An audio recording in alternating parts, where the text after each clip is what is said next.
Hi guys! What's up? I'm Abby and welcome to my channel. Sa video ngayon, ipapakita ko sa inyo kung ano yung mga napamili ko kahapon sa Divisoria. Pumunta ako ng Divisoria na hindi ko alam kung ano yung bibilhin ko. Kasi gusto ko lang tumingin at baka meron ako makitang interesting na magandang i-share sa video na to. Medyo nag-vlog ako ng onte para ilagay din sila sa video na to para makita nyo kung ano yung itsura nung lugar din na pinagbilhan ko para madali nang mag-explain. Kasi yung last Divisoria Hall ko, ang dami nagtatanong sa akin, ate, wala naman Divisoria Mall, ganyan. So, ngayon, binidyohan ko na rin yung stall. Ngayon, sinulat ko na rin pati yung kung anong number ng stall at kung anong floor para hindi ko makalimutan at yung mga kung ano-anong mga informations para may i-share ko sa inyo. So, without further ado, let us start with this video. So, pagpunta ko ng Divisoria, dumiretso ako agad na Ilaya Street. At ang una kong binili ay itong fur na tela. Nabili ko to for 255 pesos for 1 yard. Manco Trading ko sila nabili. I will put somewhere yung mismong lugar. And dito sa shop nila, maraming type of fur na available. Meron din yung sobrang mabalahibo pero hindi ko siya binili kasi nga baka mamaya ma-allergic ako dahil sobrang mabalahibo siya at masyado siyang nag-accumulate ng dust. Pero if you prefer yung mas mabalahibong fur na cloth compare dito, meron sa Manco. After Ilaya Street, nagpunta naman ako sa Divisoria Mall. Guys, ang dami nagsabi sa akin, ang tanga-tanga ko daw kasi yung sa Divisoria, marami daw mall. Pero talaga guys, may Divisoria Mall. And ngayon ang name niya is New Divisoria Mall. Kasi yung dating Divisoria Mall, nasunog sila. Pero bagong tayo siya ngayon. At medyo konti pa lang yung mga stalls na nandun sa Divisoria Mall. So pumunta ako sa 3rd floor. At so nakabili ako ng bag. Ito yung itsura niya. Medyo, parang siyang pinkish na purple na may gold na details. Ayan, dito. Ayan. I bought this for 150 pesos lang. Sobrang mura, guys. Mukha naman matibay yung ano niya, pati yung sa loob. Hindi siya yung parang pipitsugin na type, parang, alam mo yung parang sobrang lipis sa loob na madaling masira. Ito hindi. So, may 3 pockets dito. And, yun. So, again, this is 150 pesos lang. May isa pang color na available ito. Color blue yung color niya. Pero mas prefer ko kasi yung pink kasi ito yung favorite color ko. Kaya, hindi ko binili yung isa. So, dun sa pinagbilhan ko ng bag sa Divisoria Mall, meron dun isang stall na malapit. And, ang binibenta nila ay puro mga gamit sa bahay, gamit sa kwarto. Ang dami ko nakitang magandang bilhin doon. Yung mga wooden letters. Sobrang cute, guys. Kasi ano siya, wooden letters na umiilaw na. Doon yung mga uso sa Instagram. Tapos, may nakita ako doon na fur na rug. At, grabe guys, maraming, as in, sobrang fur talaga siya. As in, parang mabalahibo. And ito guys, 100 pesos lang. Sobrang mura. Tapos, ayun lang, hinayang ako kasi sabi ko, sana hindi pala ako agad bumili. Kasi, diba, nakita ko yun. Tapos, parang, sana ito nalang binili ko. Hindi ko naman kailangan ng isang malaking tela para sa fur na yun, diba?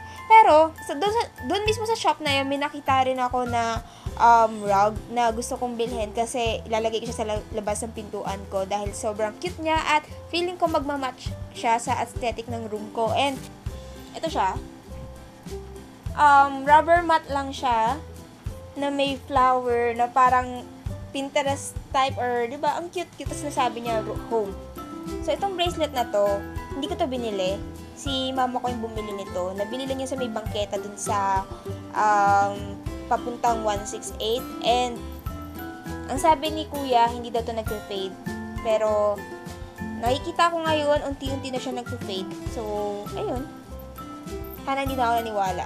And, so after Divisoria Mall, punta namin ng 168. And ito yung nabili ko pagkapasok ko ng 168. Pop socket dahil, I don't know, parang ang daming bumibili ng pop socket and gusto kong ma-try kung ano yung hype about this. Pero so far, hindi ko siya type. Parang mas gusto ko yung ano, yung pinapasok yung kamay ko sa ring. I bought this pop socket for 50 pesos lang. So, they have different designs pero mas pinili ko yung plain and yung pink.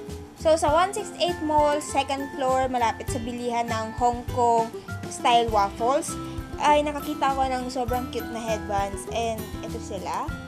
Ayan. Meron silang palawit na ganito. So, pag sinuot ko sila, Ayan. Para akong hikaw, pero wala naman talaga akong hikaw. And I bought this for 60 pesos each. Medyo namamahalan ako kasi para sa akin yung quality niya is for 30 pesos lang. Pero ang cute niya kaya binili ko siya. I bought 3 kasi kapag isa lang yung binili mo, 90 pesos siya. Kapag kumuha ka ng tatlo, magiging 60 pesos daw. So, kumuha na lang ako ng tatlo. So, ito yung isa. Sabi sa akin ni ate, pag gamit mo sa kanya, tapos ititrintas mo yung hair mo, yan, isasabay mo siya. Sasama mo siya sa pagtrintas. Yan. Maayos ba? And also, bumili ako ng maroon and ayan. Yan na yung itsura niya. O, diba? So, naglakad-lakad pa kami sa 168 Mall and wala na ako nakita na nagustuhan ko. Kaya, pumunta kami sa 999 Mall. Then, lumabas kami sa may recto area. And doon, may bangketa. Then, ang binibenta nila ay puro overruns. And, ang mga damit doon, etong dress na to, binili ko to for 50 pesos lang. Ito yung ginagamit ko sa office. Sobrang ang cute-cute niya. And ang dami ko pang binili doon sa bangketa na yun. And lahat yun, yung mga dress, actually, original niya is 50 pesos. Pero pagbalik ko, nung pumunta ako ng Divisoria, naging 75 pesos sila. Then yung mga t-shirt, naging 50 pesos. So, nagtaas na sila. Pero dati, sobrang mura kasi 50 pesos lang lahat ng mga dress. Then yung mga sando, yung mga pangitaas. Or hindi, I mean, yung mga blouse, 35 pesos lang. So, since nagtaas pa rin sila, pero compare, kung papasok ako sa loob, bibili ako ng blouse na ganito yung style, mapapamahal pa rin ako. And last time kung pina-follow nyo ako sa Facebook page ko, may pinakita rin ako sa inyong color blue na dress, halter type yun. And ang ganda-ganda niya, and that dress is 50 pesos lang din. Ang next na item na binili ko, and ay ito. Isang blouse na pwede ko rin gamitin sa office, and parang peachy type of peach yung color niya. And I bought this for 50 pesos. Dati yung mga blouse doon is nasa 35 lang. Pero ngayon 50 na. Then yung mga dress naging 75 pesos. So, ayan, bumili ako nito. And meron pa isang color. Ito. 'Di ba? Ang cute. So, meron silang ganyang detail sa likod. And ito. Ayan. So, tayo ako, papakita ko sa inyo kung ano yung itsura niya. Ganyan siya. Diba? So, I also bought this knitted type na pangitaas, blouse, and para sa sweater type. And sobrang comfy lang yung tignan. And gusto ko yung mga ganito kasi parang, alam mo yun, parang effortless. And hindi siya mukhang nakakataba. Kaya, ayan. So, ayan, and I also bought this dress. And noong una akala ko same sila ng style nitong suot kong damit. Pero hindi pala, kaya sayang. Pero ang price, ang ayaw ko lang naman dito is medyo fitted siya sa akin. Pero sakto lang. Ayun, hindi kasi ako mahilig sa fitted na damit. Para kasing lumalabas yung bilbil ko, halatang halata. Alam niyo naman, di ba? And last na item na nabili ko sa bangketa ay ito. Isang dress ulit. And ito, sobrang, akala ko nung una, parang, ano lang siya. Simpleng, simpleng dress. Yung ayaw ko nga, yung parang dumidikit or, parang, ano ba yun? Kumukorte sa katawan ko, lumalabas yung mga bilbil ko. Ayun. And si RJ natutuwa pag lumalabas yung bilbil ko. Hindi ko alam bakit. Pero, ayan, ayoko nga nung lumalabas yung bilbil ko. Pero, gusto ko yung haba niya. Sana pumayat ako para masuot ko to. Pero, hanggat di ako mapayat, baka hindi ko siya masuot. Pero I bought this for 75 pesos. So, after ko mamili sa bangketa, pumunta naman ulit sa 999 Mall. Eh, pagkapasok ko, doon sa entrance pa lang, may nagkakagulo. And, hindi ko alam bakit, diba? Syempre, nakiusyoso ko. Then, yung nakita ko doon, yung lahat ng bag sa store na yon 50 pesos na lang. Buti na lang nakaabot pa ako. And, ito yung nabili ko. Isa siyang, ano man tawag dito sa bag na to? Hindi ko alam pero isa siyang parang body bag. And, sobrang ang cute niya. Diba? And, pwede mo rin siyang gawin backpack kasi meron siyang ganito sa likod. Yan. Pero mas gusto ko siya as body bag. And again, this is 50 pesos lang. Ayan, ito yung itsura niya. May mga, kung ano siya doon. Leather yung, parang, leather type yung loob niya, hindi siya tela. So, ito na yung pinaka-last na item na nabili ko sa Divisoria kasi kailangan ko na umuwi agad. And I bought a tripod, Gorilla Pod. Gorilla Pod ba tawag dito? Gorilla Grip na tripod. And sobrang sulit kasi yung ibang Gorilla Pod na nakikita ko doon, binibenta nila to for 350 pesos. Pero yung specific na store na yon 150 lang nila binibenta sa akin. Kaya sobrang, akin na yan, bibiling ko yan kahit hindi ko trip bilhin nung time na yon. Binili ko na siya. Kasi nga, 150 guys, diba? Parang from 350 pesos, binibenta nila sa akin for 150. Kaya, kukunin ko na siya. And ang dami ko ng mga maliliit na tripod na nabili sa Divisoria. Meron na yata ang dalawa. Kung nakita niyo sa mga previous Divisoria haul ko.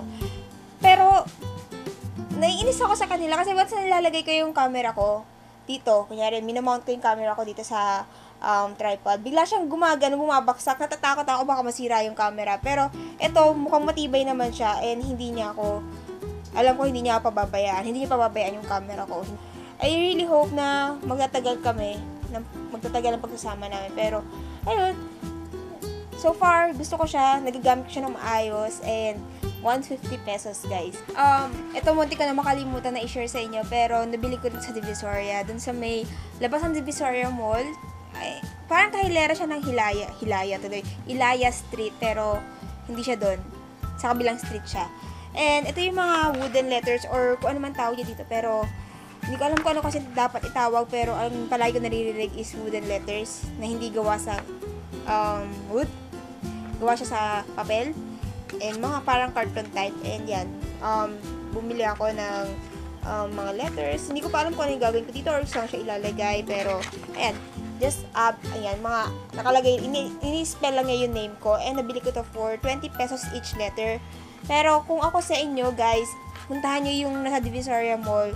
200 pesos siya, pero sobrang ang ganda niya. Bago matapos itong video ko, gusto ko muna magpasalamat sa inyo dahil ngayon meron na tayong 7,000 subscribers dito sa YouTube channel ko. Sobrang thankful ako sa panonood, sa pag-comment, sa pag-like nyo, sa pag-share nyo.